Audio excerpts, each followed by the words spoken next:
Je vous emmène aujourd'hui à Talmont, près de ce château que Guillaume le Chauve construisit en 1020 quand il reçut ce fief. Une église et puis c'est une forteresse située entre la Bretagne et le Poitou et donc très bien située entre Nantes et Bordeaux. Un petit port se développe, des foires et les affaires vont très bien.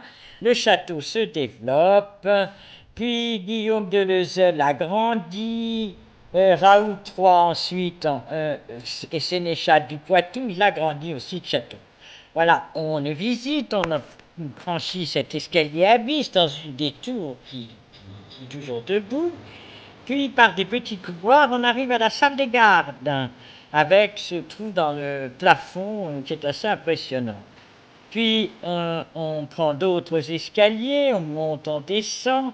La vue est tout à fait extraordinaire sur toute la ville car on est vraiment placé sur un rocher et on domine toute la ville. Et puis là, les restes des anciennes demeures, des Savary de Mauléon, prince de Talmont, sénéchaux, l'un fut sénéchal de Jean sans Terre, enfin, c'est vraiment, regardez à l'horizon, un site tout à fait important.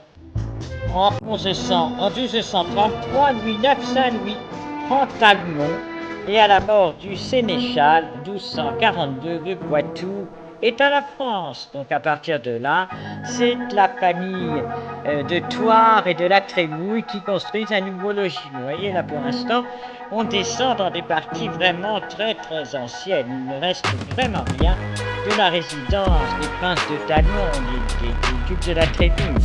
La vue est toujours aussi magnifique, tout à fait à l'horizon, l'océan Atlantique, et sur l'esplanade, devant les ruines de ce château de Talmont, il y a un spectacle avec des chevaliers. Voilà là Richard Cœur de Lion, qui passa, paraît-il, en allant à l'abbaye royale de Vieux-Dieu.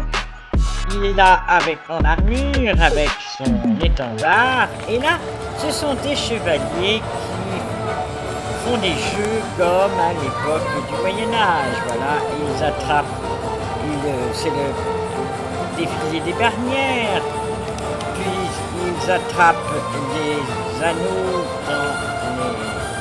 que les dames leur proposent. Donc en fait, tous ces jeux devant cette forteresse, c'est tout à fait extraordinaire. Je termine, en fait, la démolition a été faite par Louis XIII en 1628, quand les ducs de la Trémouille devinrent protestants. Louis XIII ne pouvait supporter que de telles familles se tournent vers le protestantisme. Quant à Antoine Philippe, le dernier seigneur de Talmont, il a été guillotiné en 1794. Depuis, la ruine a servi de carrière aux gens de la ville. Et en 1920, c'est la ville qui a racheté. Et voilà, maintenant, elle est exploitée avec ces magnifiques spectacles équestres.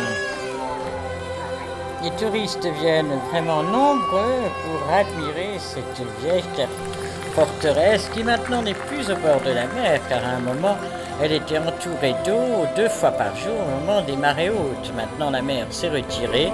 C'est l'estuaire du Perret qui a des huîtres, enfin c'est toute une autre histoire. Voilà, ces chevaliers qui jouent avec leurs piques à enlever des anneaux. Regardez que des gentils chevaliers leur présentent. Donc vraiment un spectacle équestre très magnifique. Attention maintenant, c'est le feu grégeois. Il tique et cela fait une flamme. Il faut vraiment que les chevaux soient bien dressés. Un autre prince de la Trémouille célèbre, c'est le prince de Talmont qui a été dans les armées de 93, les armées des Chouans.